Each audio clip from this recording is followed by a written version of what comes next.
پاکستان تحریک انصاف نے باقاعدہ طور پہ عارف الوی کے اوپر جو ہے اعتراض اٹھا دیا ہے۔ نواز شریف کے گارڈ نے تھوکا ہے جناب۔ چیف جسٹس عمرتا بندیال صاحب جو ہے وہ آپ دیدہ ہو گئے۔ نیب کے جو لوگ ہیں، جو افسر وغیرہ ہیں، وہ بھی انج کر کے نا چوڑے ہو گئے ہیں۔ عمران خان کی آستین کا سب سے زہریلا سانپ موصوف ڈبل ایجنٹ ہے۔ شہباز گل صاحب نے ایک ٹویٹ کیا ہے، یہ اتنی کو اوٹ پٹانگ بات تھی، میں اگر ڈسکس نہ کروں تو میرے خیال میں زیادتی ہوگی۔ السلام علیکم ناظرین، میں ہوں منصور علی خان۔ اپنے ڈیجیٹل چینل کے اوپر آپ کو خوش آمدید کہوں گا۔ میں اس وقت جب آپ سے گفتگو کر رہا ہوں، میرا گلا جو ہے وہ آپ کو پتہ نہیں شاید فیل ہو رہا ہو، میرا گلا تھوڑا سا بیٹھا ہوا ہے، اور میں ابھی تھوڑی دیر میں اس کی وجہ جو ہے آپ کو بتانے لگا ہوں کہ میرا گلا آج کیوں بیٹھا ہوا ہے۔ لیکن بڑی انٹرسٹنگ خبریں اس ویلاگ کے اندر آپ کے ساتھ شیئر کرنی ہیں۔ پاکستان تحریک انصاف نے اب باقاعدہ طور پہ اپنے ہی صدر عارف الوی کے اوپر جو ہے اعتراض اٹھا دیا ہے، گلے شکوے کر دیے گئے ہیں۔ وہ کس طرح ہوا ہے، یہ ساری تفصیلات میں آپ کے ساتھ اس ویڈیو کے اندر شیئر کروں گا۔ نواز شریف کے گارڈ نے تھوکا ہے جناب۔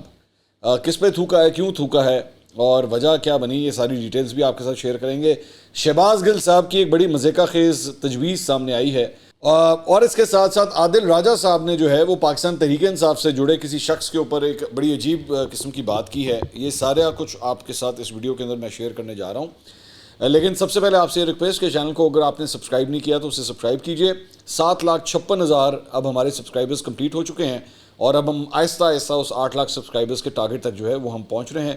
تو آپ نے اگر سبسکرائب نہیں کیا تو پریس سبسکرائب بٹن اور بیل آئیکن ضرور پریس کیجئے، اور ویڈیوز کو پریس کیجئے، اور ویڈیو اگر پسند آئے اسے لائک ضرور کیا کریں، اس سے ہماری بڑی ہیلپ ہوتی ہے۔ اب آپ جاننا چاہ رہے ہوں گے کہ میرا گلا اتنا بیٹھا ہوا کیوں ہے، تو جناب وجہ یہ ہے کہ ہماری جو فیملی ہے وہ ایک سوئمرز کی فیملی ہے، تیراک جو ہے۔ تو میرا چھوٹا بھائی، میں خود بھی ایک قومی سطح کا سوئمر تھا، میرا بھائی بھی چھوٹا جو ہے وہ ایک نیشنل لیول کا سوئمر تھا، اور میرے بچے بھی جو ہیں وہ سوئمنگ کو ایز اے پروفیشن جو ہے وہ لے کے چلتے ہیں۔ لاہور کے اندر کل بیسکلی پچھلے 2 دن سے ایک سوئمنگ کی چیمپئن شپ جو ہے وہ منعقد ہو رہی تھی، اور میرا سب سے چھوٹا بیٹا جو اس وقت 8 سال کا ہے، اس نے بھی اس چیمپئن شپ کے اندر شرکت کی، اور ماشاءاللہ وہ وہاں پہ 2 گولڈ میڈل اور ساتھ ہی ساتھ بیسٹ سوئمر ڈکلیئر ہوا، اور یہ تصویر بھی آپ سکرین کے اوپر دیکھ رہے ہیں۔ تو سارا دن جو ہے میرا کل وہاں پہ لگا ہوا تھا، میں وہاں پہ آکیوپائڈ تھا، اور جب آپ کا بچہ تیر رہا ہو، کمپٹیشن میں ہو، تو پھر اس کو پمپ اپ کرنے کے لیے چیخنا بھی پڑتا ہے، تو میرا گلا جو ہے وہاں پہ بیٹھا ہوا تھا۔ لیکن ساتھ ہی ساتھ جہاں پہ یہ بچوں کی ریس ہو رہی تھی، تو وہاں پہ ہم جیسے بابوں کی ایک ریس کا بھی انعقاد کیا گیا تھا۔ بابے تو نہیں پتہ آپ کہہ سکتے، لیکن ابو 30 جو لوگ تھے ان کے لیے بھی ایک ریس کا انعقاد کیا گیا تھا۔ میری عمر 44 سال ہے، تو میں تو بڑا ڈس ایڈوانٹیج میں تھا، لیکن اپنی پرانی یادوں کو تازہ کرنے کے لیے ہم نے کہا چلو ہم بھی ڈبکی لگاتے ہیں۔ تو جناب وہ جو ڈبکی لگائی اس کے مناظر ہم نے کیمرے کے اوپر جو ہے وہ نظر بند کیے ہوئے اور عکس بند کیے ہوئے، تو ہم چاہیں گے ذرا آپ ریس جو ہے وہ خود دیکھیے۔ 15:48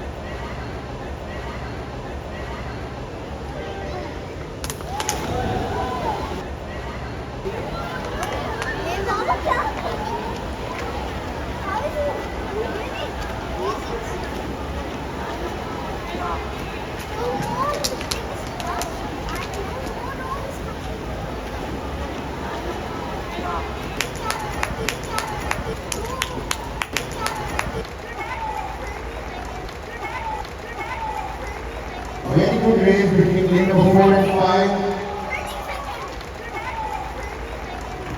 With the victory for lane number 4. تو یہ جناب آپ نے یہ ریس دیکھی، آپ کا یہ بھائی جو ہے اس میں ریس جیتنے میں کامیاب ہو گیا، تو ابھی بھی شاید ہاتھ پاؤں جو ہے وہ چل نہیں رہے ہیں۔ تو لگ ویسے مجھے اس طرح ہی رہا تھا کہ جیسے میں کوئی ویلاگ دھڑ دھڑ کرتا ہوا جا رہا ہوں، لیکن ہاتھ پاؤں چل ہی رہے تھے۔ تو اچھا لگا سوئمنگ پول میں ریس لگانے، بڑے سالوں کے بعد دوبارہ ایک ریس لگائی۔ اور بائی دا وے جن کے آپ وہ جو صاحب دیکھ رہے ہیں جو میرے بالکل ساتھ ہیں، وہ مجھ سے عمر میں میرے خیال میں تقریباً کم از کم 10 سال مجھ سے چھوٹے تھے، ینگر دین می، لیکن he gave me a tough time, لیکن اللہ کا شکر ہے کہ پھر بھی آپ کا بھائی جو ہے وہ گولڈ میڈل جیتنے میں کامیاب ہو گیا۔ تو یہ ایک خوشی کی خبر تھی جو میں نے سوچا اپنی فیملی کے ساتھ آپ کے ساتھ جو ہے وہ ضرور شیئر کرنی چاہیے۔ بیٹے کی بھی خوشی اور اپنی بھی خوشی کہ ایک سرٹیفکیٹ مل گیا کہ ہلے سارے ہاتھ پاؤں گوڑے گٹے ابھی تک جو ہیں وہ چل رہے ہیں۔ خیر، اب آج ذرا خبروں کی طرف۔ خبریں کافی زیادہ ہیں، اینڈ تک جو ہے ویڈیو کو ضرور دیکھیے گا۔ تو جناب پیٹرولیم مصنوعات کی قیمتوں میں جو حالیہ اضافہ ہوا ہے 26 روپے جو کہ پیٹرول کی قیمت بڑھائی گئی ہے اسے اب لاہور ہائی کورٹ میں چیلنج کر دیا گیا ہے اور چیلنج کیا گیا ہے اظہر صدیق ایڈوکیٹ صاحب کی جانب سے اور درخواست دائر کی گئی ہے اور نگراں وفاقی حکومت کو اس کے اندر فریق بنایا گیا ہے. اس میں کہا گیا ہے جی پیٹرولیم مصنوعات کی قیمتوں میں 26 روپے کا اضافہ کر دیا گیا. مصنوعات کی قیمتوں کا تعین کرنے کے لیے کوئی میکنزم نہیں ہے. اس میں مزید کہا گیا ہے کہ پیٹرولیم مصنوعات کی قیمتوں میں اضافے سے مہنگائی کا نیا طوفان آئے گا. استدعا ہے کہ عدالت قیمتوں میں حالیہ اضافے کے اقدام کو کالعدم قرار دے. ویسے اس سے پہلے بھی جو ہے وہ مجھے اسی طرح یاد ہے کہ شاید لاہور ہائی کورٹ تھا لیکن مجھے صحیح طرح یاد نہیں آ رہا, سموسے کی قیمت طے کرنے کی کوشش کی گئی تھی, سموسے کی. نارملی اس قسم کے جو ایگزیکٹو کے معاملات ہوتے ہیں نا جوڈیشری کو ان چیزوں سے دور ہی رہنا چاہیے. لیکن اظہر صدیق صاحب ظاہری بات ہے آپ کوئی اس کے اوپر کیا پٹیشن دائر کرنا چاہتا ہے آپ کسی کو روک تو سکتے نہیں ہیں. تو یہ پٹیشن جو ہے آپ دائر کر دیکھیں اس کا کیا ہوتا ہے. اس کے علاوہ چیف جسٹس عمرتا بندیال صاحب جو ہے وہ سپریم کورٹ افسران اور سٹاف سے الوداعی خطاب کر رہے تھے تو آپ دیدہ ہو گئے وہاں پہ. انہوں نے دوران خطاب خود کو ڈوبتے سورج سے تشبیہ دی اور کہا کہ میری حالت اب ڈوبتے سورج جیسی ہے. انہوں نے کہا کہ آپ کے ساتھ بطور سپریم کورٹ جج 9 سال بڑے اچھے گزرے, آپ لوگوں کا ابھی وقت پڑا ہے, آپ سب اپنی بھرپور لگن سے کام کریں. انہوں نے کہا کہ آپ سب کے تعاون کا بہت بہت شکریہ. یہ عام طور پہ ظاہری بات ہے جس طرح کرکٹ کے اندر کبھی کوئی کھلاڑی ریٹائر ہوتا ہے تو اس کے بھی آنسو نکل آتے ہیں, تو عمرتا بندیال صاحب must be going through that particular phase. اچھا جی, اس کے علاوہ آج ایک بڑی انٹرسٹنگ ڈیولپمنٹ ہونی ہے, وہ یہ ہے کہ صدر مملکت عارف الوی صاحب جو ہیں وہ چیف جسٹس قاضی فائز عیسیٰ سے ان کے عہدے کا حلف لیں گے اور یہ حلف برداری کی تقریب جو ہے وہ 11 بجے منعقد کی جانی ہے. تو میں سوچ رہا تھا کہ یہ وہی عارف الوی صاحب ہیں, یہ وہی پاکستان تحریک انصاف ہے جنہوں نے انہی قاضی فائز عیسیٰ صاحب کے خلاف جو ہے وہ ریفرنس فائل کرنے کا فیصلہ کیا تھا, آپ کو یاد ہے نا. اور اس کے بعد انہی جج صاحب کو اور ان کی اہلیہ کو کورٹوں میں کس طرح گھسیٹا گیا تھا. سرینا جو عیسیٰ ہیں ان کی اہلیہ وہ کس طرح جو ہے وہ انہی کورٹوں کے چکر لگا رہے تھے, اور یہی پی ٹی آئی کے لونڈے لپاڑے قاضی فائز عیسیٰ اور ان کی اہلیہ کے اوپر کس قسم کا گند اچھالتے رہتے تھے ہمیشہ. اور اب وہی شخص جو ہے وہ چیف جسٹس بننے لگا ہے. تو اللہ خیر کرے, میں یہ نہیں کہتا کہ وہ کوئی ایسا کوئی آرڈر دیں یا ایسا کوئی قدم اٹھائیں جو ان لوگوں کے خلاف ہو, لیکن انصاف کریں اور انصاف کا پلڑا جو ہے وہ برابر ہونا چاہیے, سب کے لیے برابر ہونا چاہیے چاہے کوئی بھی جماعت ہو, اور اپنے ذاتی پسند ناپسند سے بالا تر ہو کے انصاف کریں. میری امید یہی ہے کہ آنے والے چیف جسٹس جو ہیں وہ اس چیز کو کنٹینیو کریں گے. اچھا جی, میں نے آپ کو شروع میں ایک بات کہی تھی کہ جناب عارف الوی صاحب کے حوالے سے پاکستان تحریک انصاف نے باقاعدہ ناراضگی کا اظہار کیا ہے. وہ معاملہ کیا ہے میں آپ کو بتاتا ہوں. بیسکلی اس سارے معاملے کے اندر جو ہے وہ تحریک انصاف نے سپریم کورٹ میں دائر 90 دن میں انتخابات کرانے کی درخواست دی تھی. اس پہ رجسٹرار آفس نے اعتراضات اٹھائے تھے, تو ان اعتراضات کے خلاف اپیل دائر کر دی گئی ہے. ٹھیک ہے کہ نہیں جی ہم یہ جو آپ نے اعتراضات لگا دیے ہیں ہم اس کے خلاف اپیل کرتے ہیں. اس میں کہا گیا ہے کہ رجسٹرار آفس کے اعتراضات جوڈیشل نوعیت کے ہیں, رجسٹرار آفس جوڈیشل نوعیت کے اعتراضات نہیں لگا سکتا. اس میں مزید کہا گیا ہے کہ رجسٹرار آفس اعتراضات کو ختم کر کے درخواست سماعت کے لیے مقرر کرے. مزید کہا گیا کہ صدر مملکت قومی اسمبلی کے انتخابات کے لیے تاریخ دینے کے آئینی اختیار کے استعمال میں ناکام رہے ہیں. دوبارہ جملہ سنیں, اس میں کہا گیا ہے کہ صدر مملکت قومی اسمبلی کے انتخابات کے لیے تاریخ دینے کے آئینی اختیار کے استعمال میں ناکام رہے ہیں. غیر آئینی خطا کو آرٹیکل 248 کے تحت تحفظ نہیں دیا گیا.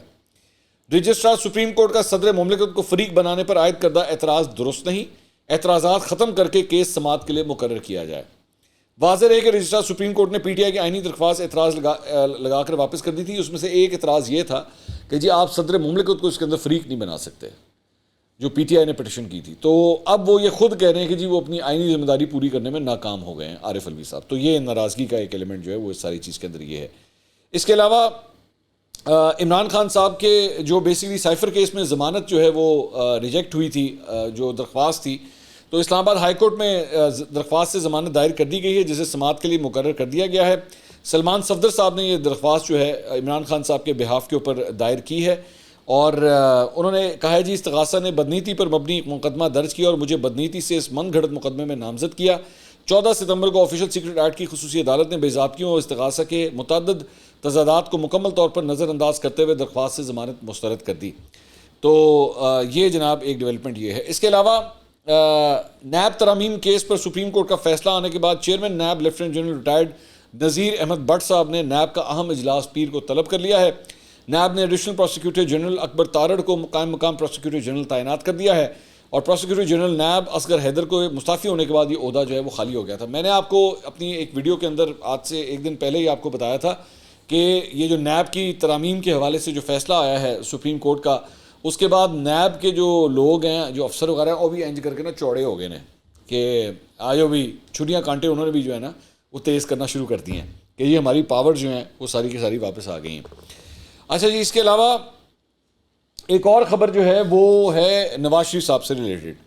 بیسکلی نواز شریف صاحب جو ہیں، یہ ایک ویڈیو سامنے آئی ہے، میں یہ نہیں بتا سکتا کہ یہ ویڈیو نئی ہے پرانی ہے، لیکن جو ان کے ساتھ گارڈ بیٹھا ہوا ہے گاڑی کے اندر وہ آیا نیا ہی ہے، اور یہ وہی گارڈ ہے جس نے آج سے چند ہفتے پہلے ایک صحافی کے ساتھ بھی بڑی واہیات قسم کی حرکت کی تھی۔ اس مرتبہ یہ گارڈ یا شوفر جو ہے یہ نواز شریف صاحب کی گاڑی چلا رہا تھا، اور ایک خاتون جو ہے وہ آئی اور اس نے میرے خیال میں شاید ویو کیا، تو میاں صاحب اندر بیٹھے ہوئے تھے اور میاں صاحب نے بھی جو ہے وہ ویو کیا اور شیشہ نیچے ہوا، لیکن آگے سے خاتون نے کیا کہا اور یہ واقعہ کیا ہے میرے خیال میں آپ خود دیکھ لیجئے۔ Pakistani politician. Hi. I'm okay, but I've heard you're a very corrupt Pakistani politician. I work in financial crime prevention, that's why I know. تو یہ جناب آپ نے دیکھا، اس کے اندر یہ جو گارڈ ہے یا شوفر ہے جو میاں صاحب کی گاڑی چلا رہا ہے، اس کو تھوکتے ہوئے دیکھا جا سکتا ہے۔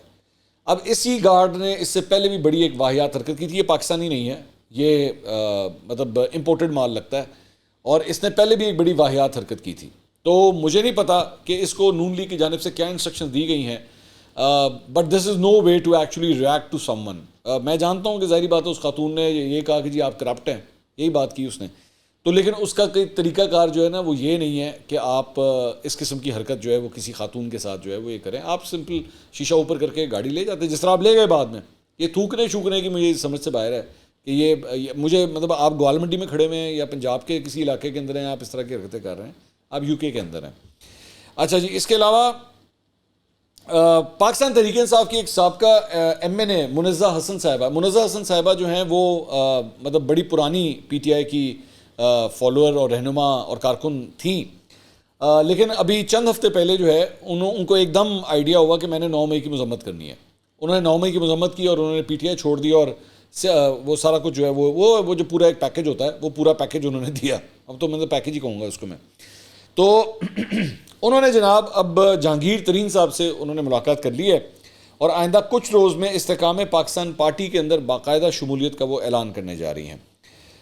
منزہ حسن صاحبہ جو ہیں وہ اس لیے بھی سب سے امپورٹنس اس بات کی ہے کہ تحریک انصاف وومن ونگ کی یہ سربراہ بھی رہ چکی ہیں، سو اس لیے اتنے بڑے عہدے کے اوپر ایک رہی ہوئی خاتون جو ہے وہ پی ٹی آئی چھوڑ کے استحکام پاکستان پارٹی میں چلی گئی ہیں، یہ بڑی ایک حیرانگی کی بات ہے۔ انہوں نے 13 اگست کو جا کے 9 مئی کی مذمت کی تھی، 13 اگست کو 9 مئی مطلب جون جولائی اگست کوئی 3 مہینے اور 5 دن کے بعد ان کو آئیڈیا ہوا کہ میں نے نا اس کی مذمت کرنی، لیکن آپ کو پتہ ہے یہ پیکج ڈیل ہوتی ہے، وہ باقی ساری ان میں کی گلاں کراؤں میں۔ اچھا مطلب پتہ چلے میں ہفتے بعد میں بھی پریس کانفرنس کر رہا ہوں اینج نہ ہو جائے نا، اے پیکج میں بھی دے رہا ہوں۔ اچھا جی، اس کے علاوہ لندن میں مسلم لیگ نون کی قیادت کی ایک اہم بیٹھک ہوئی، اجلاس میں نواز شریف، شہباز شریف، سابق وزیر قانون عاصم تارڑ، امجد پرویز ملک، عطا اللہ تارڑ اور اسحاق ڈار شریک ہوئے۔ اجلاس میں نواز شریف کی پاکستان واپسی کے لیے قانونی ٹیم نے بریفنگ دی۔ ذرائع کے مطابق قانونی ٹیم نے نواز شریف کو پاکستان واپسی کے لیے کلیئرنس دے دی ہے، اور قانونی ٹیم کا کہنا ہے کہ نواز شریف کو پاکستان واپسی پر مقدمات میں قانونی مسائل پر کوئی مشکلات درپیش نہیں ہوں گی، اور نون لیگ کی قانونی ٹیم نے نواز شریف کی پاکستان واپسی کے لیے لائے عمل بھی تیار کر لیا ہے۔ تو ایک ڈیولپمنٹ جو ہے وہ یہ ہوئی ہے۔ اس کے علاوہ بتایا جا رہا ہے کہ جی شہباز شریف صاحب 2 روز میں لندن سے پاکستان کے لیے روانہ ہونے جا رہے ہیں۔ شہباز شریف تقریباً 1 ماہ سے لندن میں قیام پذیر ہیں، اور شہباز شریف نے دورے کے دوران نواز شریف سے متعدد ملاقاتیں کی اور فیملی کے ساتھ وقت گزارا، اور یہ کہا جا رہا ہے کہ شہباز شریف صاحب واپس آ کے جو ہے نواز شریف صاحب کی واپسی کے لیے انتظامات جو بھی یہاں پہ کرنے ہیں، جو بھی مطلب جنہیں کو کوشش کر کے بندے اکٹھے کرنے نے، یہ اس کام کے اندر جو ہے وہ لگ جائیں گے۔ اب دیکھیں کہ اس میں کیا ہوتا ہے۔ اس کے علاوہ سابق اپوزیشن لیڈر قومی اسمبلی راجہ ریاض صاحب نے مسلم لیگ نون میں باضابطہ شمولیت اختیار کر لی ہے۔ ابھی یہ طے نہیں کیا جا سکتا کہ زیادہ شرمندگی کا مقام کس کے لیے ہے، مسلم لیگ نون کے لیے ہے یا راجہ ریاض صاحب کے لیے ہے۔ تو ویسے تو جب وہ اپوزیشن لیڈر تھے یہ اپوزیشن لیڈر تھے اور شہباز شریف صاحب وزیر اعظم تھے تو اسی وقت یہ باتیں سامنے آ گئی تھی کہ راجہ ریاض صاحب نے نون لیگ میں جانا ہے. بلکہ مجھے اچھی طرح یاد ہے کہ شاید مریم نواز نے فیصل آباد جانا تھا تو راجہ ریاض کی وہ ریفرنس سے ان کی سپورٹ سے مریم نواز کے لیے وہاں پہ پوسٹرز لگائے گئے تھے. تو لوگوں نے یہ کہنا شروع کر دیا تھا کہ بھائی یہ کس قسم کا اپوزیشن لیڈر ہے جو حکمراں جماعت ہے ان کی رہنما کے استقبال کے لیے جو ہے وہ پوسٹرز لگا رہا ہے. تو کافی حد تک یہ بات کلیئر تھی. اب انہوں نے باقاعدہ جو ہے وہ شمولیت بھی اختیار کر لی ہے اور نواز شریف کی قیادت پر بھرپور انہوں نے اعتماد کا اظہار کرتے ہوئے مسلم لیگ نون میں شمولیت اختیار کر لی ہے. یہ بھی ذہن میں رکھیے گا کہ راجہ ریاض صاحب کی یہ تیسری جماعت ہے. یہ پاکستان پیپلز پارٹی میں رہ چکے ہیں اور اس زمانے میں یہ اپوزیشن لیڈر بھی رہ چکے ہیں پنجاب اسمبلی کے. اس کے بعد یہ پی ٹی آئی کے اندر آ گئے. انفلوئنس ان کا جہانگیر ترین تھا ویسے. اور اس کے بعد اب یہ جبکہ ایکچولی پھر اس کے بعد یہ ٹیکنیکلی اسپیکنگ یہ پی ٹی آئی کے ساتھ ہی تھے لیکن تھے جہانگیر ترین گروپ کے اندر. اور اس کے بعد اب یہ نون لیگ کے اندر آ گئے. تو وفاداری اور لائلٹی کے حوالے سے ان کا کوئی ثانی نہیں ہے. یہ مطلب میں ویسے ہی آپ کو بتا رہا ہوں کہ بہت کمال ان کا پرفارمنس جو ہے ان کی بڑی کمال ہے. میڈیا سے گفتگو میں راجہ ریاض صاحب کا کہنا تھا کہ آئندہ چند دنوں میں اہم فیصلے ہوں گے. میں نے عام انتخابات کے لیے 15 فروری کی تاریخ دی ہے. الیکشن اس سے ہفتہ پہلے یا بعد میں ہوں گے. واضح رہے کہ راجہ ریاض اس سے قبل پاکستان پیپلز پارٹی اور پاکستان تحریک انصاف میں بھی رہ چکے ہیں. راجہ ریاض نے اپریل 2022 میں تحریک انصاف کی قیادت سے اختلاف کرتے ہوئے فارورڈ بلاک بنایا اور قومی اسمبلی سے تحریک انصاف کے استعفوں کے بعد اپوزیشن لیڈر منتخب ہوئے تھے. تو یہ جناب راجہ ریاض صاحب کا معاملہ ہے. اچھا جی, اب آ جائیں ذرا شہباز گل صاحب کے اوپر. شہباز گل صاحب نے ایک ٹویٹ کیا ہے. ویسے تو میرا دل نہیں کرتا ہوں کو ڈسکس کرنے کو because I think is become irrelevant now. اور وہ ادھر یو ایس کے اندر بیٹھ کے صرف اور صرف ریلیونسی کی خاطر نا اس طرح کی اوٹ پٹانگ باتیں کرتے رہتے ہیں کہ تاکہ ڈسکشن ہو. لیکن یہ اتنی کو اوٹ پٹانگ بات تھی کہ میں اگر ڈسکس نہ کروں تو میرے خیال میں زیادتی ہوگی. So bear with me, alright, bear with me. انہوں نے کہا جی 21 تاریخ کو اگر نواز آیا, 21 اکتوبر کو اگر نواز آیا تو سڑکیں تو بلاک یہ نہیں کر سکتے. میں پلان کر رہا ہوں کہ اس دن خان کے چاہنے والوں کو سڑکوں پر نکال لیا جائے اور ان کی بینڈ بجا دی جائے. آپ کا کیا خیال ہے؟ اچھا, اب چونکہ آپ کا کیا خیال ہے جو ہے وہ عوام الناس کے لیے کہا گیا تو میں بھی اس میں عوام الناس میں آتا ہوں. میرا یہ خیال ہے کہ شہباز گل صاحب سب سے پہلے ایمریٹس کی یا اتحاد کی ٹکٹ لیں اور فوراً لاہور لینڈ کریں, فوراً سے پہلے. اور یہ جو بھی پلان بنایا ہے نا اس کو عملی جامہ آپ اپنے ہاتھوں سے آ کے پہنائیں. ٹھیک ہے, اس کو عملی جامہ اپنے ہاتھوں سے آ کے پہنائیں, سڑکوں میں نکلیں تو پی ٹی آئی کے لوگوں کو باہر کڈو. اور مطلب اس دن مطلب آپ صرف ایک منٹ کے لیے سوچ دیکھیے کہ اس دن نون لیگ کے کارکن وہ جتنے بھی ہوں گے, کم ہوں گے زیادہ ہوں گے, میں اس ڈبیٹ میں نہیں جا رہا, لیکن ظاہری بات ہے it will be there day کہ وہ نواز شریف کے ویلکم کے لیے وہاں پہ آنا چاہتے ہیں. تو اس دن آپ پی ٹی آئی کے لوگوں کو سڑکوں پہ نکالنا چاہتے ہیں. اور اس کے بعد جو خون ریزی ہوگی اور دنگل لگے گا اور مار کٹائی ہوگی, لوگ زخمی ہوں گے, کچھ بھی ہو سکتا ہے, اس کا کوئی لحاظ نہیں. So sitting in the comfort of your own room in America, اور یہاں پہ اس ملک میں اس قسم کی آگ لگانے کے لیے یہ دماغ جو ہے نا یہ شہباز گل صاحب کا ہی ہو سکتا ہے جو اس قسم کی سوچ رکھتے ہوں کہ میں یہ کام کر دوں. عام طور پہ جو سلجھے ہوئے سیاستدان ہوتے ہیں نا, یہ بات میرے بہت غور سے میں ذرا سنیے گا کہ جو سلجھے ہوئے سیاستدان ہوتے ہیں وہ عام طور پہ کوشش کرتے ہیں کہ ان کے کارکنوں کے کلیشز نہ ہوں, کیونکہ الٹیمیٹلی رہنما کو کچھ نہیں ہوتا, لیڈر کو کچھ نہیں ہوتا, کارکنوں کی جانیں جاتی ہیں, کارکن زخمی ہوتے ہیں, ان کے گھر اجڑتے ہیں. تو ایسا آپ نے کبھی نوٹ کیا کہ کبھی اس طرح ہوتا ہے کہ ایک جگہ پہ مینار پاکستان میں لیٹ سے جلسہ کال ہوا ہے, اگر ایک جماعت نے کیا ہوا ہے تو دوسری جماعت کہتی ہے اسی بھی اتھے کریں گے. نہیں ہوتا. They try to avoid it. Sensible mature politicians try to avoid this کہ نہیں کلیش نہیں ہونا چاہیے. اچھا ایک دن آپ کر لیں, ہم اگلے دن کر لیں گے, یا چلیں ایک دن آپ یہاں کر لیں. اچھا یہ بھی کوشش کی جاتی ہے کہ اس شہر میں اس دن اور کوئی دوسری ایکٹیویٹی نہ کی جائے, اس کو بھی اوائڈ کر لیا جاتا ہے. یہ کہا جاتا ہے اچھا ڈیٹ بدل لیں. اور عام طور پہ جو کمشنر ہوتا ہے نا, جو ڈی سی ہوتا ہے شہر کا, اس کے ساتھ طے کر کے یہ ساری چیزیں ڈیسائیڈ ہوتی ہیں کہ تاکہ کوئی ہنگامہ آرائی نہ ہو جائے. تو شہباز گل صاحب کی اس تجویز کو 21 توپوں کی سلامی ہے جو اس قسم کی تجویز دے رہے ہیں. مطلب یہاں پہ پاکستان تحریک انصاف کے ورکروں کو مختلف وجوہات کی بنا پر اٹھایا جاتا ہے, قید کیا جاتا ہے, and now this is what he wants sitting in America. So میں دوبارہ معذرت، he is just trying to be relevant, اور کوئی بات نہیں ہے کہ وہ چاہ رہے ہیں کہ مجھے ڈسکشن ملا ہے، کیونکہ ویسے تو اس وقت ان کا کوئی لینا دینا نہیں ہے نا، مطلب وہ بالکل ہی کٹ چکے ہیں سارے معاملات کے ساتھ. ایک تو وہ اپنا یوٹیوب چینل جو بنایا ہوا ہے وہ چلانا چاہ رہے ہیں، and he just trying to be relevant کہ ہاں یار مجھے بھی ذرا دیکھو میں کون ہوں. تو خیر عادل راجہ صاحب انہوں نے ایک ٹویٹ کیا. اب میں آپ کو چاہوں گا کہ آپ اس کو ڈیکوڈ کریں کہ عادل راجہ صاحب کس کے بارے میں بات کر رہے ہیں. اینڈ یو نو عادل راجہ صاحب کون ہے، میں زیادہ وہ ان کا جو انٹروڈکشن ہے میں اس کے اندر جانا نہیں چاہتا، یو نو ہم ویری ویل. انہوں نے ٹویٹ کیا، P T I Imran Khan کی آستین کا سب سے زہریلا سام پاکستان سے فرار ہو کر اس وقت امریکہ میں بیٹھا ہوا بھاشن دیتا ہے. کیا آپ جاننا چاہیں گے یہ وہ کون ہے؟ ویسے آپ کے خیال میں وہ ہے کون؟ بہت سے لوگ ٹھیک نام لے رہے ہیں، موصوف ڈبل ایجنٹ ہیں، پاکستان میں پکا ملٹری انٹیلیجنس اور امریکہ میں مبینہ طور پر سی آئی اے کے لیے کام کرتے ہیں. عمران خان نے سب معلوم ہونے پر اس سے کنارہ کشی اختیار کی. اب یہ فرما رہے ہیں کہ پاکستان تحریک انصاف سے جڑے یہ صاحب جو ہیں یہ ڈبل ایجنٹ ہیں. نام انہوں نے نہیں لیا، امریکہ میں موجود ہیں، یہ عادل راجہ صاحب کا کہنا ہے. یہ کس کو کہہ رہے ہیں یہ میں آپ کے اوپر چھوڑتا ہوں، میں زیادہ ڈیٹیل میں نہیں جاؤں گا. اگلی ویڈیو میں آپ سے دوبارہ ملاقات ہوگی. اللہ حافظ.